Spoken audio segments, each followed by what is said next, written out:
hosts, all dressed in white. God's gonna trouble the water. The leader looks like the Israelite. God's gonna trouble the water. Away in the water. Come on and wade in the water, children. Wade in the water. God's gonna trouble the water. God's gonna trouble the water. Oh, God's gonna trouble the water. God is gonna trouble the water.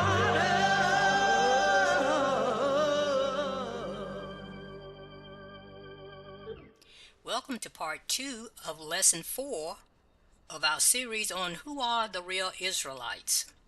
We ended part 1 with both the northern and the southern kingdoms of Israel having escaped into sub-Sahara Africa.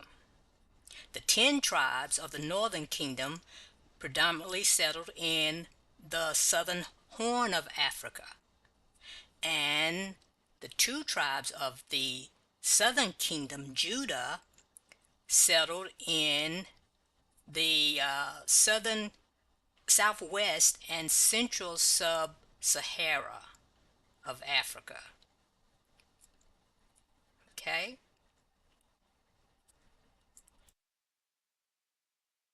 Now let's see if we can identify the people who are currently living in Africa.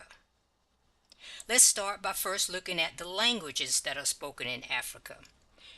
We'll use the map to the left to help us talk about the different languages and the different language families of Africa.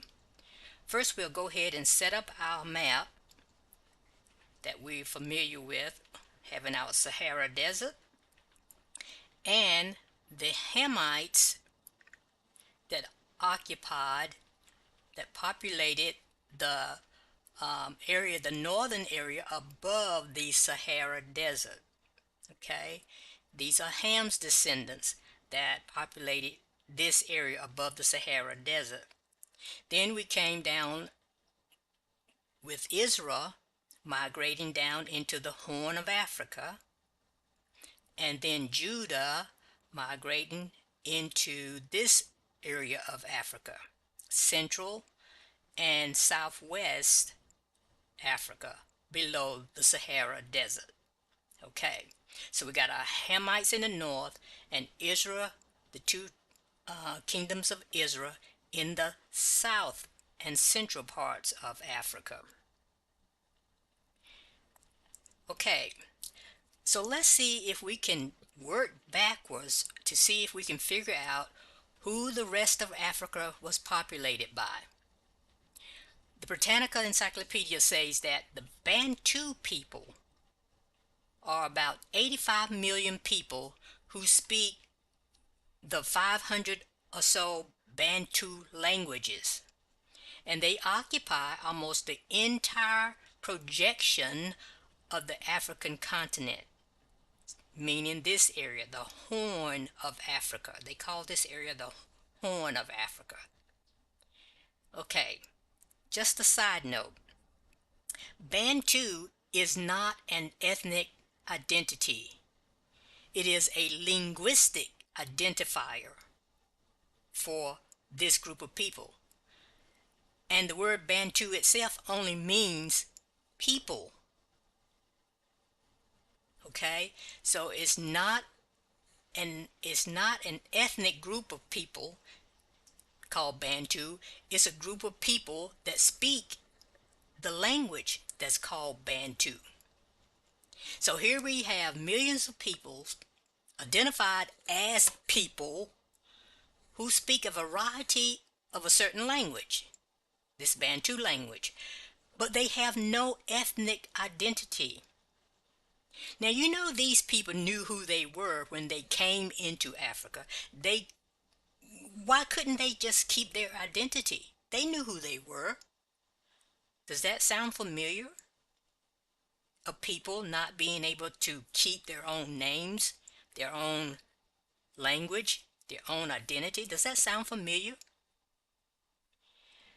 WorldEncyclopedia.com says that the Bantu people are indigenous to Africa. Okay, what does that mean? Indigenous. That means that they are the original or the earliest known inhabitants of a region. If somebody's indigenous to a region, they're the first people to populate that region. Remember, we said in the Bible days, in the days of the Bible, Africa below the Sahara Desert was not populated by anybody. The only persons that the Bible talks about in Africa are the Hamitic nations: Egypt, Libya, Ethiopia, those countries above the Sahara Desert, right? So now the World Encyclopedia.com is saying that the Bantu people, these people that don't have any ethnicity, but they are identified by this language, this group of languages that they speak, more than 500 different languages that all these people speak, called a Bantu language, that they were indigenous to the southern horn of Africa, meaning they were the first people there. They are the original people of this area. Okay? So remember now, we're trying to see if we can bring the past together to meet the present. So we got who we believe in the past, we have who we believe the indigenous people were. We believe they were Israel, both the northern and the southern kingdoms of Israel being the first people to populate southern Africa. Now we have in the present a group of people being identified as the original people of Africa called the Bantu people. Okay, that's step one. Let's see if we can bring these two groups of people together and find out if they are indeed the same people or are they different people. Okay, let's keep going. So we got the Bantu people populating the southern horn of Africa. Let's talk a little more about them. These people were given this name by a European linguist in 1862 who was studying Africa and them. And he said that these people identified themselves as the true people. The true people. Probably, this is what I'm saying, probably referring to the true Israelites. But the Europeans chose to call them just the people, Bantu.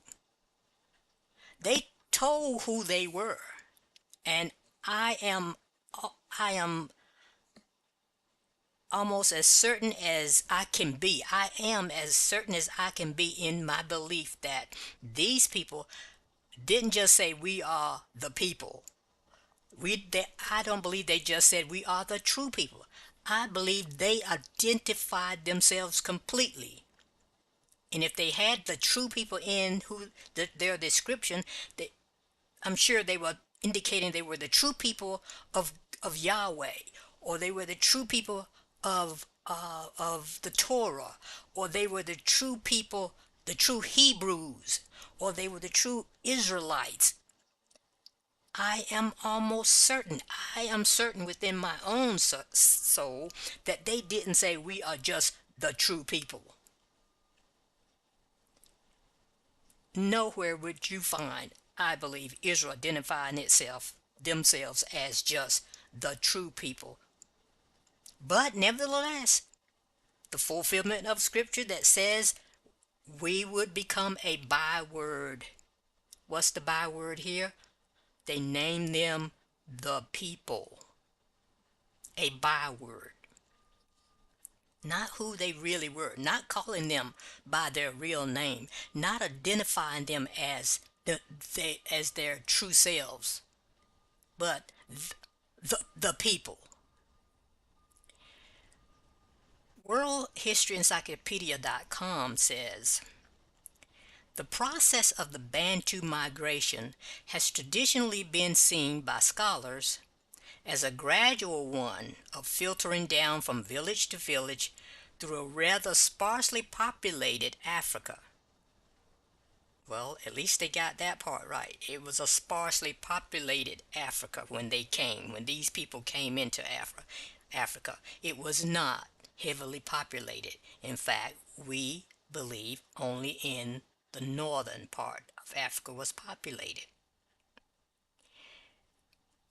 However, UNESCO General History of Africa puts a rather different slant on the process, at least in regard to the first wave, talking about the migration of these Bantu people into Africa.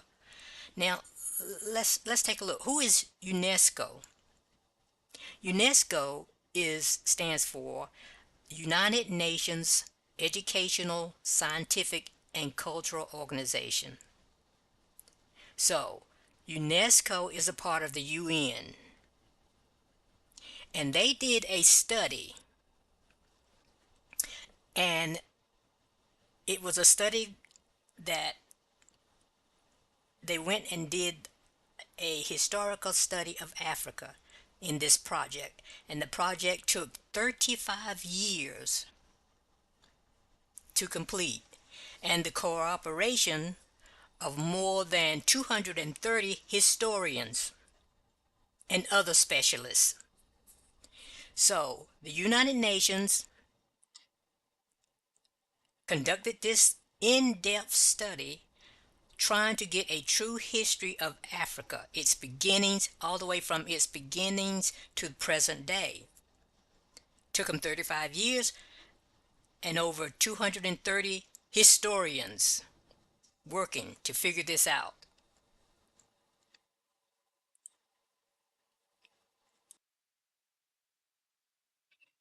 This is what UNESCO had to say about the migration of the Bantu people, which is different from what the encyclopedia said. They said the main expansion of the Bantu was vast, big, and fast, not a series of gradual stages as some have argued, but it was a matter neither of purposely nomadic wandering nor of organized military conquest. It was a remarkable process of colonization in the true sense of the word, the opening up of essentially empty lands. Now, this is a study conducted by a part of the UN, the United Nations, and they said that this migration of these people that they call Bantu people, which only means people, they said it was big and fast, vast and fast, not a slow trickling down village by village. No, it was it was like a swarm coming into an area that was sparsely populated. What did Revelation say? Revelation said that God gave the woman, Israel, eagle's wings to flee into the wilderness. Okay, we've already talked about the wilderness, where we believe that it's down in Africa. So, the report and the study that was done by UNESCO is more in line with biblical history.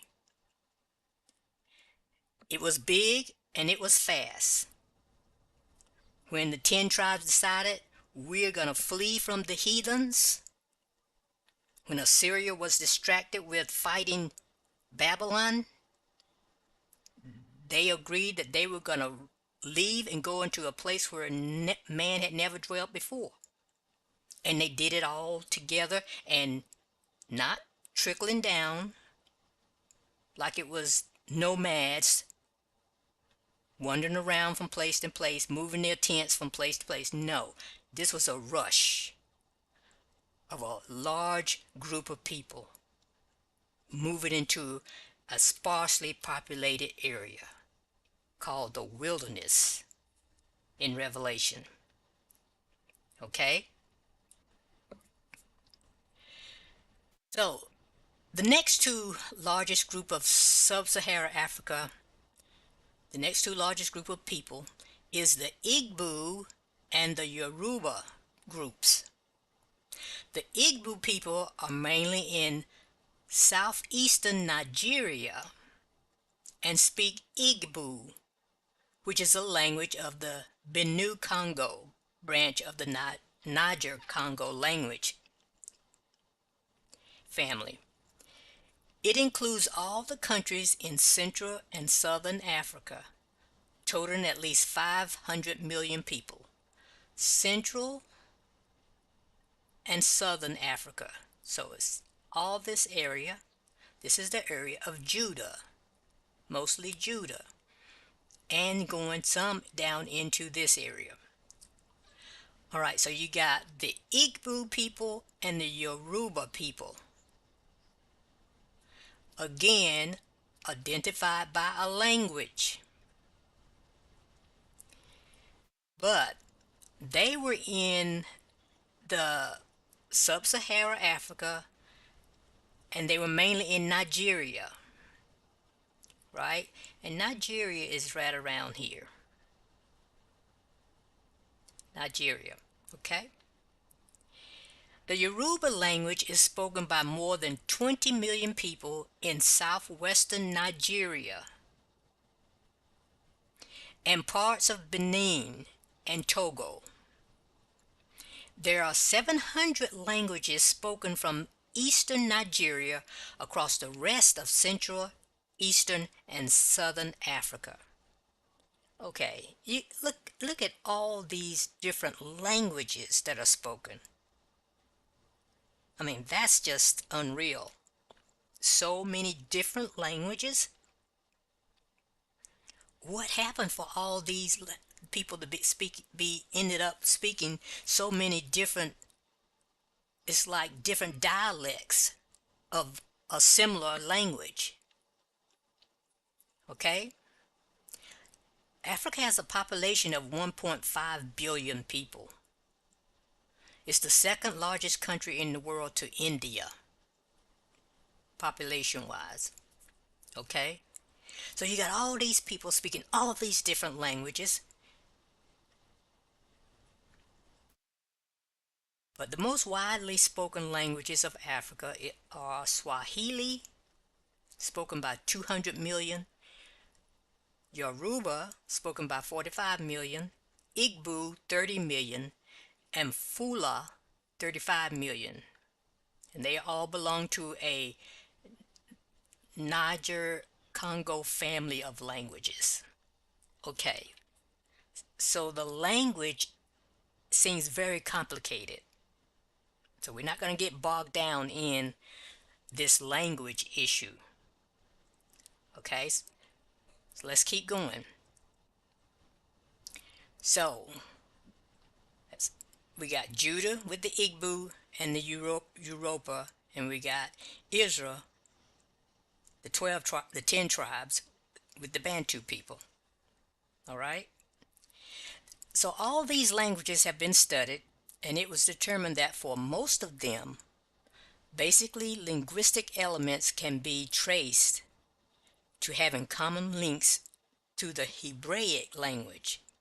Okay, so of course somebody has looked at all the and studied all these languages and come to the conclusion that there is some basic linguistic elements that are common in all of them, and that commonality links back to Hebraic or Hebrew, the Hebrew language. So there's a string that runs through them that ties, that links these, gives these different languages some commonality. That's that's drawn back to the Hebraic lineage. Here's a list of official language today in Africa that are of Semitic origin. And remember, anything that's Semitic is meaning that it belongs to the lineage of Shem, right? Abraham, Isaac, and Jacob. So here are some languages that is linked to that um, part of the family tree, Abraham's family tree. Ethiopia has languages that are linked. Algeria, Chad, Comoros, Djibouti, Egypt, Libya, Mauritania, Morocco, Somalia, Sudan, Tanzania, Zanzibar, Tanzania, Mali, Ethiopia, and Eritrea. All of these countries today have languages that have Semitic ties to them. Semitic ties. Okay? All right. A crazy number of languages. Okay? Let's keep going.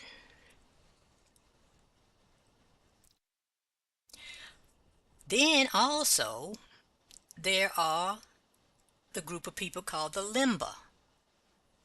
The Limba people are of southern Africa and Zimbabwe, right in here, among whom a minority practice Judaism very similar to the Jews of biblical times.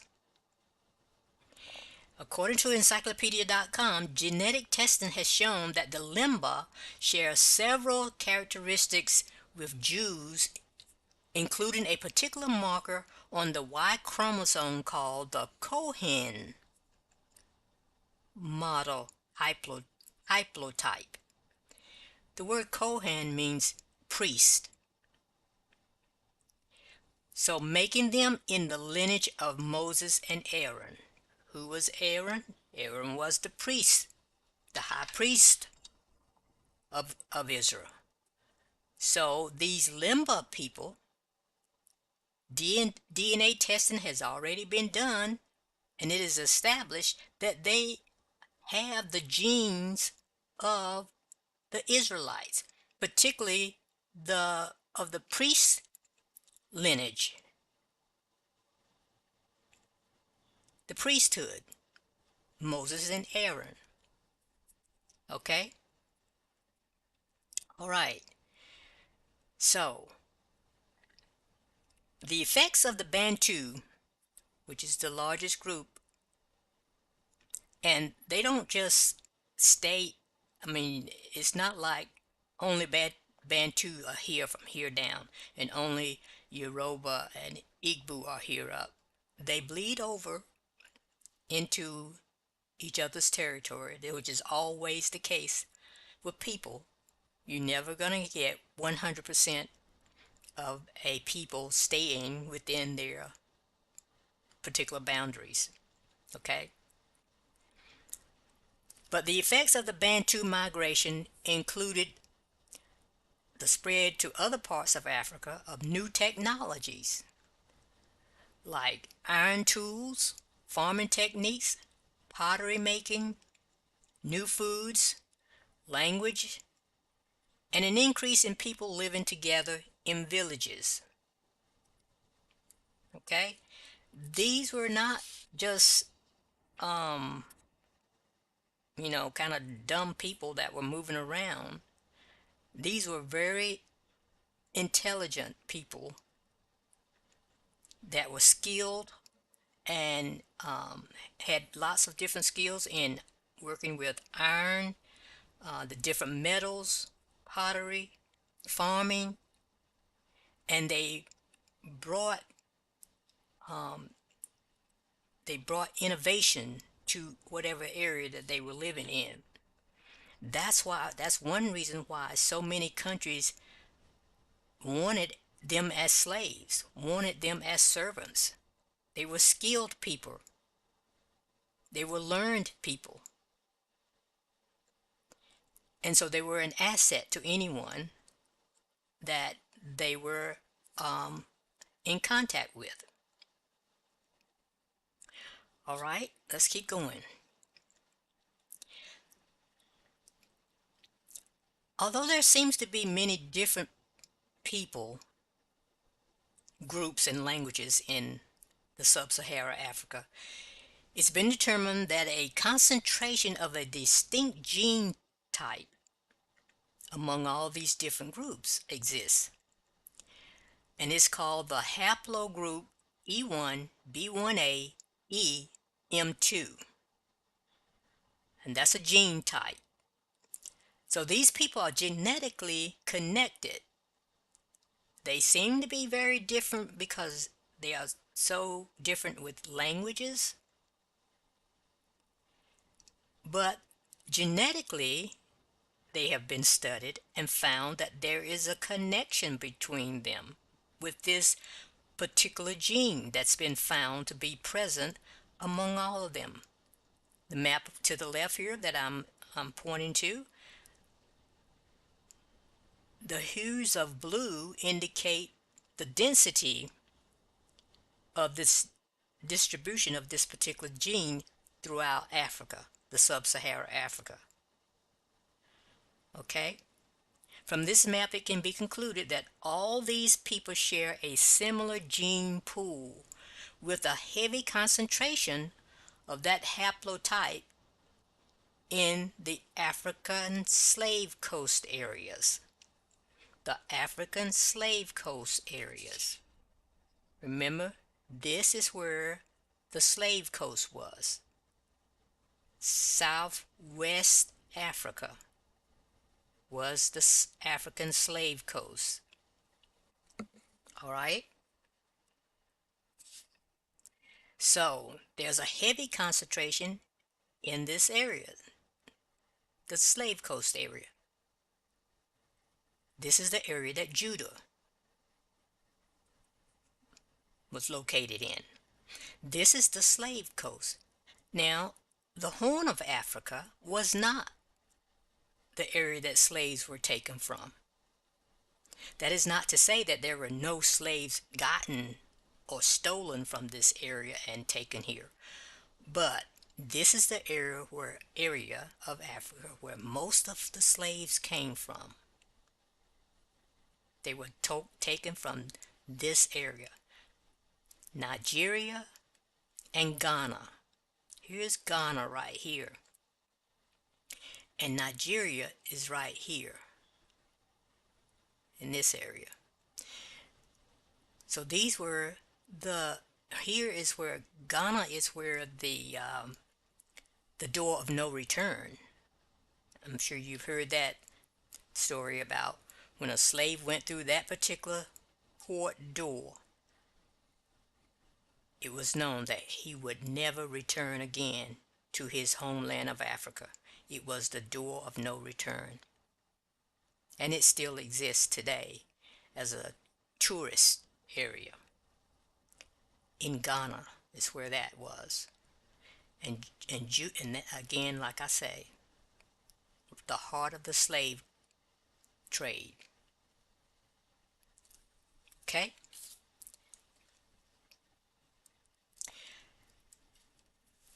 Now, here is a map that I've seen floating around the internet for some time now, for some years. And I've looked at it and I wanted to use it, but I was very skeptical. And I was skeptical because I could not authenticate it. I couldn't prove, I didn't have any proof that it was authentic. Because we all know on the internet, anybody can put anything out there. They can take things and annotate them. They can take things and edit them. They can take things and add stuff to them, original documents, and they can add things to them, or they can take things away from them. So I just didn't feel comfortable. I wanted to use this map, but I couldn't feel comfortable with it because I couldn't prove that it was genuine. And I was praying, Lord, help me find things that can't be disputed, because I'm a skeptical person myself. And if I'm skeptical, then I know somebody else is thinking the same thing that I'm thinking. How can you prove it? And there was a reason why I wanted to be able to authenticate this map.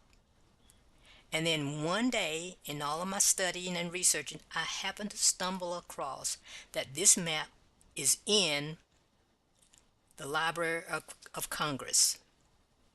The Library of Congress Geography and Map Division of Washington, D.C. This map is real. This is an authenticated version of this map. I didn't even use the version that I've seen out on the internet. I went straight to the Library of Congress and pulled this map up and took a shot of it. Okay, so now I feel good about the map that is authenticated as much as it can be authenticated. It's called the New and Accurate Map of Negroland and the adjacent countries. It was drawn by a man called Emmanuel Bowen, right? And it was created in 1747. It's called the Negroland Map of 1747. Okay, and so I put all the credentials for this map, because if anybody want to find it, you can find it. And so here's the reason why I wanted to be able to use this map and show this map. Okay, it's a map of Africa. It's not the whole picture of Africa. You can tell it's the western and central part of Africa. Down here would be where the Horn of Africa is. Okay, but all of this is Western Africa. Now here's our identifier.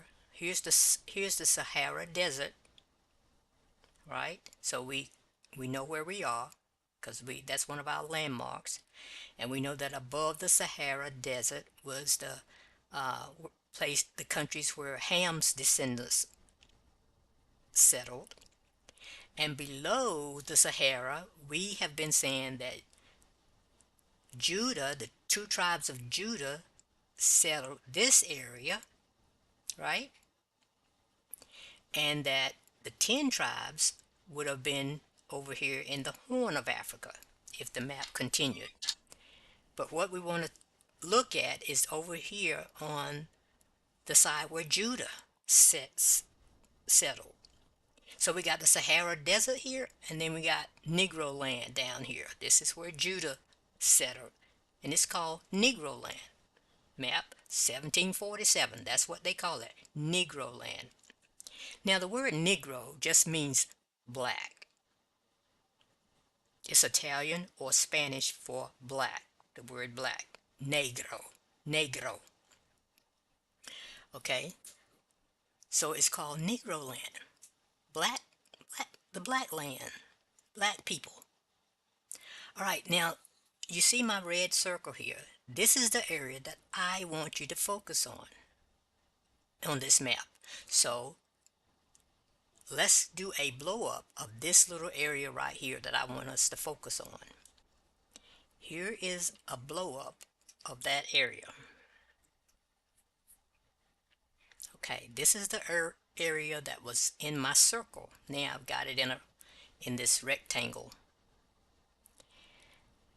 And what I wanted us to see was, in this Negro land map of 1747, Mr. Emmanuel Bowen, he annotated this map to have this information right here. KM stands for kingdom, right? That's an abbreviation for kingdom, KM. So this says Kingdom of Judah. Kingdom of Judah. Okay? Or, he's got here, or Wada, Wida, this is an African word, Wida or Wida, slave coast. Now, Wida or Wida means black. Wida, I'm not for sure which way it is, Wida or Wida. It is a bird. It's a big black bird in Africa. A big black shiny bird of Africa. And so Mr. Bowen on his map annotates the Kingdom of Judah here, or he said it could be called Wida Wada Slave Coast, Black Slave Coast. Down further, he's got Wida or Wada Judah, Black Judah. So he's identifying Judah, the Kingdom of Judah in Africa, or Wida Slave Coast, Black Slave Coast, or Wida Judah, Black Judah.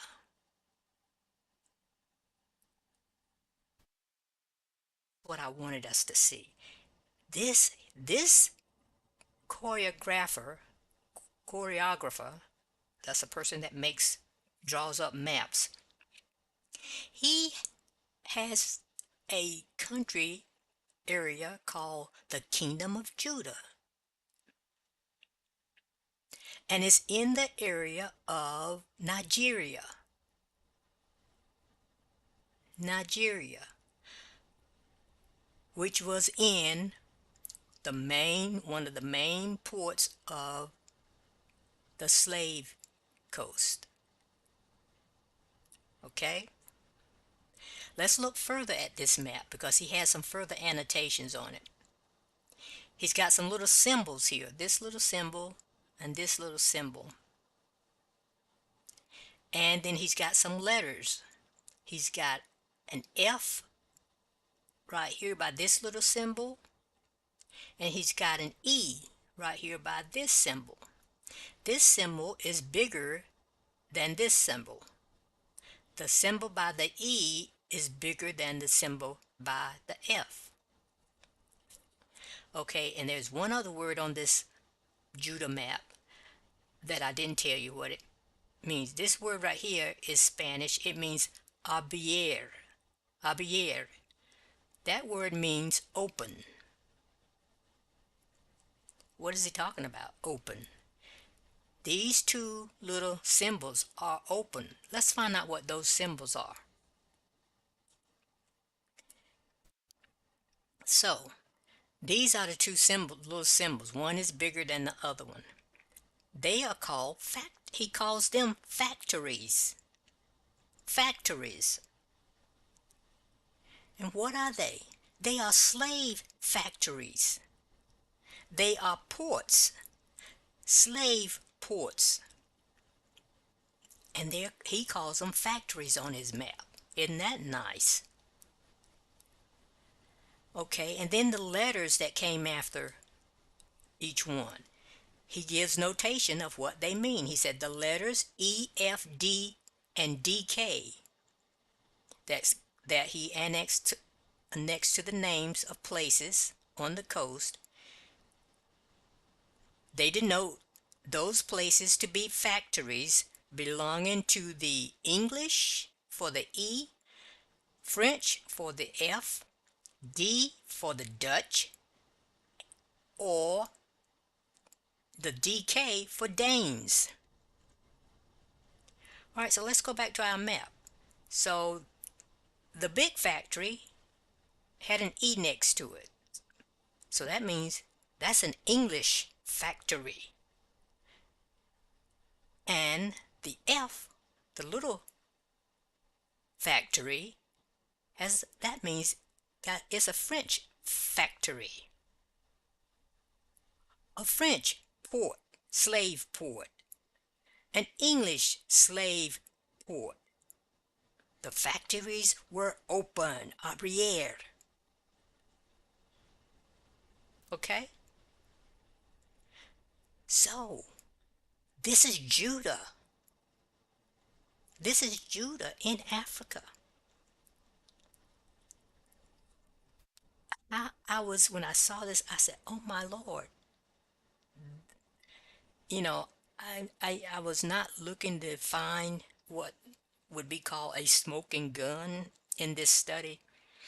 I just wanted the Lord to help me find the breadcrumbs. Because just as they hid the people, they hid the language. The language got all muddled up with hundreds of different versions of it. The people got hidden. Everything about the nation was it was conspired to help hide it. And so I just prayed, Lord, help me find a breadcrumb here and there. I know they conspired to hide everything, but Lord, you had to have let them leave a crumb here and there. If we were going to ever find out who we are, there had to be some breadcrumbs left. I call this a breadcrumb. I call this map a breadcrumb map. Okay? So I don't want to spend any more time on that, but please, you can find this map, as I said, in the Library of Congress. Right? So, again, how do we get into Africa? We just went through all that, and it keeps coming back to me. Psalms 44, verses 11 through 14, where the psalmist speaks to the Lord and says, Thou hast given us like sheep appointed for meat. We're like sheep for the slaughter, is what he's saying, and has scattered us among the heathen. You scattered us, Lord, among the heathen. It's like we were fed to the wolves. You fed us to the wolves. And he said, Thou sellest thou people for naught.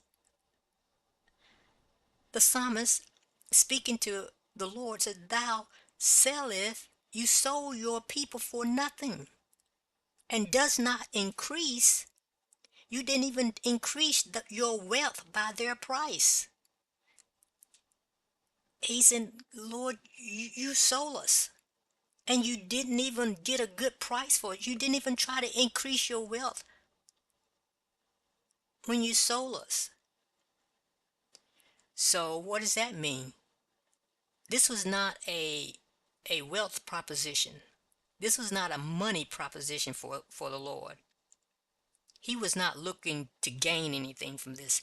This was not a monetary proposition. This was a judgment. This was a judgment from God, not a financial transaction for God. He said, Thou makest us a byword among the heathen, a shaking of the head among the people. We are bywords. They call us the people instead of who we truly are. They call us out of our name. They call us nigger. They call us coons. They call us all kinds of things. Everything but a child of God, as they say. They don't call us the people of Yah, which is what the scripture says. These things followed us from Israel right on into Africa and on into the nations in which our God drove us to this very day. They are still following us. All because of our disobedience and disloyalty to our loving and benevolent covenant-keeping God. So, back to who's our Father then? We went down, we know where we went now. We went into Africa. So who's our Father? Who's our Father? We started off looking at Japheth with the Ashkenazi Jews and found them to be those who say they are Jews but lie and are not. And we found that Japheth definitely is not our father. His lineage does not include us anywhere. Then we look at Ham, and we find that Ham, he can't be our father either. Why not? Are we just trying to get away from what we've been told about Ham being our father?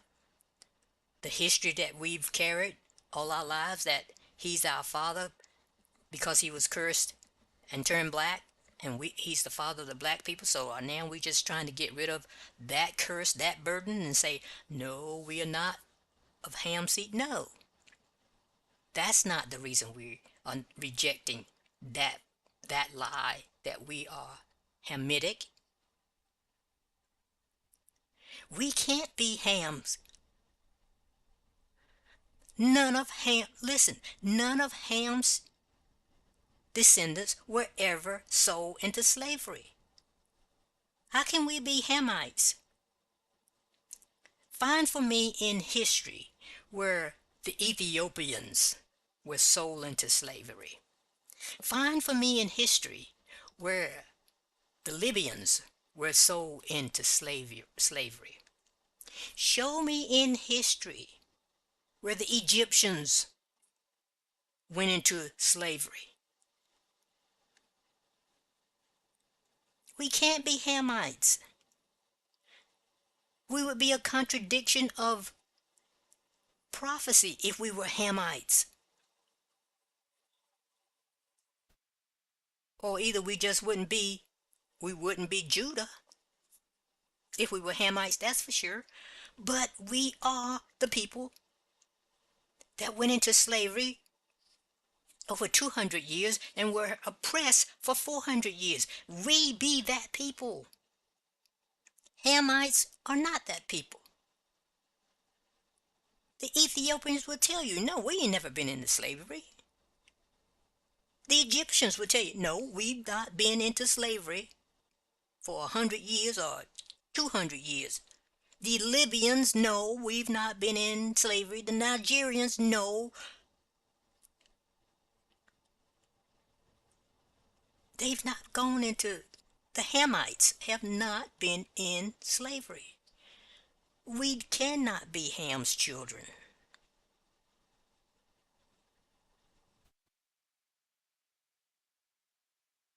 We can't be his children and been through what we've been through. We have lived the life of slavery. Jacob's trouble, we have lived it. We lived it in this country. So how can we be Hamites when they have never been through slavery? Okay, so we discount Ham too. That only leaves one son left of Noah. That's Shem. The scripture says these are the three sons of Noah, of which the whole earth was fathered after the flood. So if we can't be Japheth's children, we can't be Ham's children, then we got to be Shem's children. And if we're Shem's children, then we go on down the line, and we find, as we did from lesson 1, Terah in that lineage, who is Abraham's father. And here's our father Abraham. Now, we learn that from this lesson, we should have learned that you should never just stop and say, I'm a seed of Abraham. Because Abraham has 4 branches to his family tree. He has four different branches, but only one branch is the blessed one. Only one branch is the one that God chose to have covenant relationship with. Okay, here are the 4 branches. Abraham, After Sarah died, he outlived Sarah. After she died, he married a woman called Keturah. Keturah had 6 sons by Abraham. You can find this in your Holy Bible. You can find their names in the Bible. But they were not the chosen seed of Abraham. So you could be of that lineage of Abraham and be a seed of Abraham.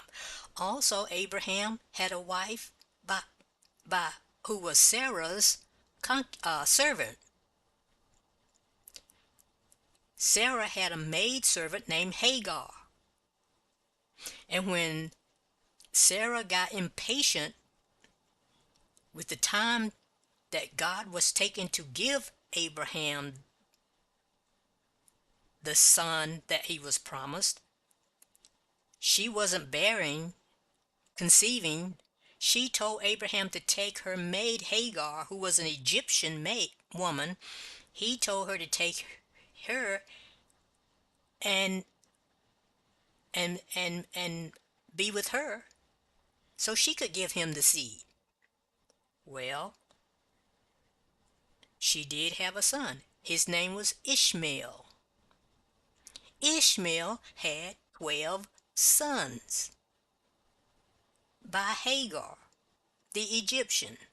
That's where we get the Arab nations from, right? So the second branch of Abraham is through the Egyptian maid Hagar. Could have been the second wife, Keturah, or it could have been the handmaid Hagar. Or now if you come to Sarah, who was the wife that God promised she was going to bear. God told Sarah she was going to have this seed, this child. And you know the story. She laughed in disbelief. But at God's chosen time, she did have a seed, and his name was Isaac. Okay, so we're down to Isaac. And so, but Isaac and Rebekah, when they were married, they had children too, and they had Jacob and Esau.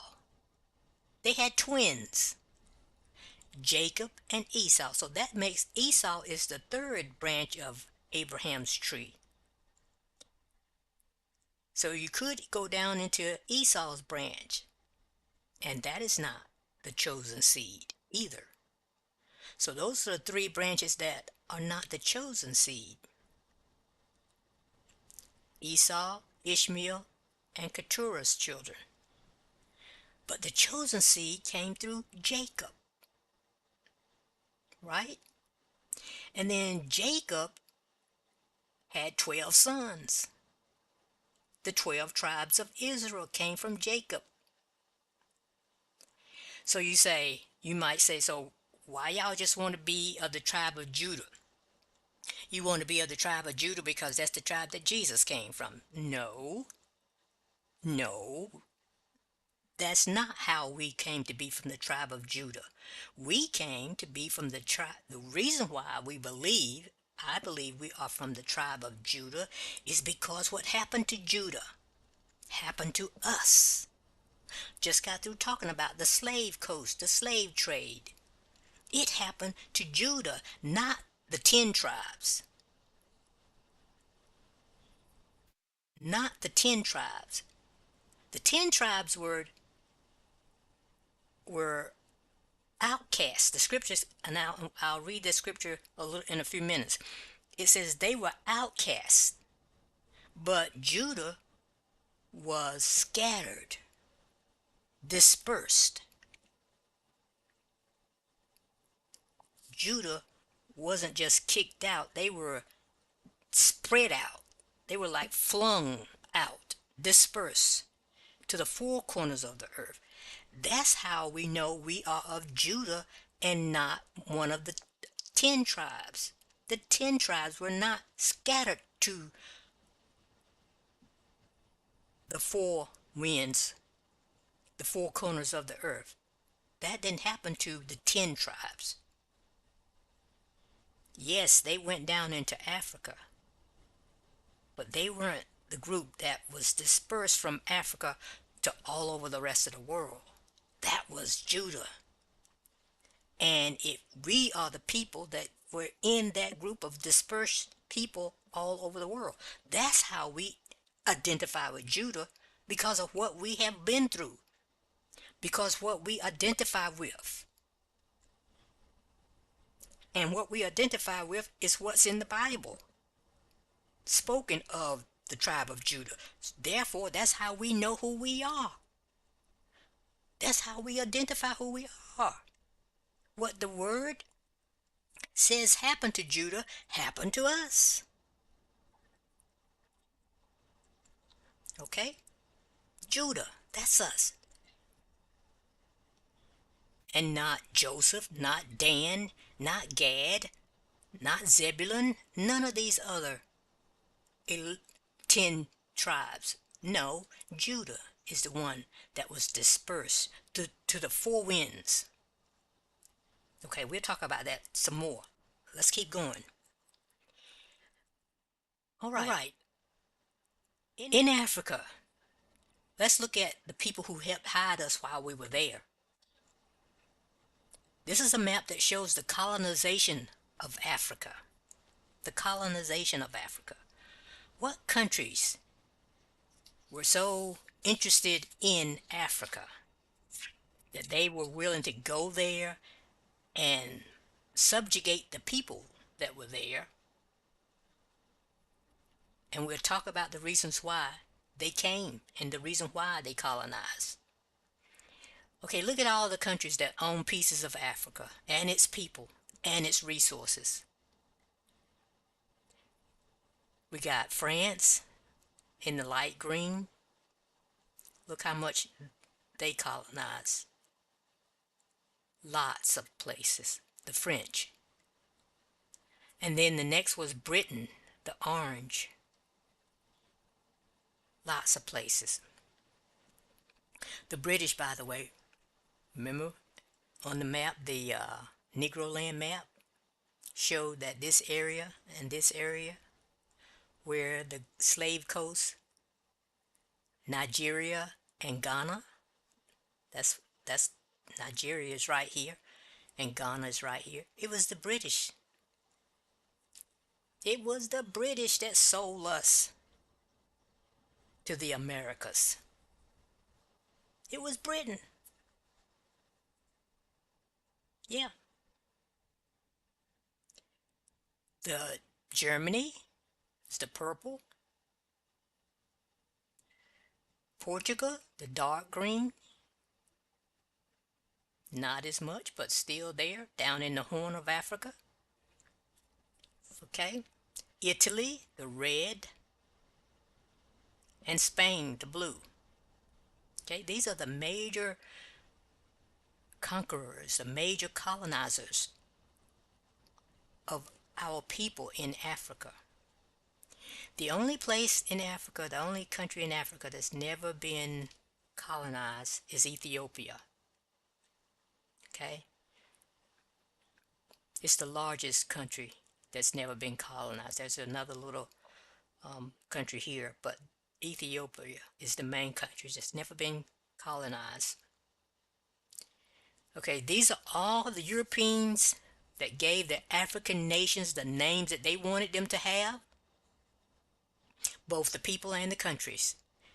This would have completely fulfilled Psalm 83. No remembrance of the name of Israel. Oh no, you can't keep your Hebrew name. And we'll help name you. Why were they so interested in, why are these countries so interested in Africa? They won't come in there just for us, because they loved us. No, look what was in our country. Look at the resources that were there. Gold is there. Diamonds are there. Sugar is there. Salt is there. Iron is there. Uranium is there. Copper, silver, petroleum, natural gas, nickel, platinum, trees and timber. so rich with natural resources. Africa is a rich resource country, and they all were going there, raping Africa and the people. We're going to end part 2 of lesson 4 at this point, as we have about 30 minutes more in this lesson. We will pick up next time looking at what God had to say about gathering us again from all the places He has scattered us around the world. Please join us for part 3 of lesson 4 and the climactic conclusion of this See that series. host all dressed in white. God's gonna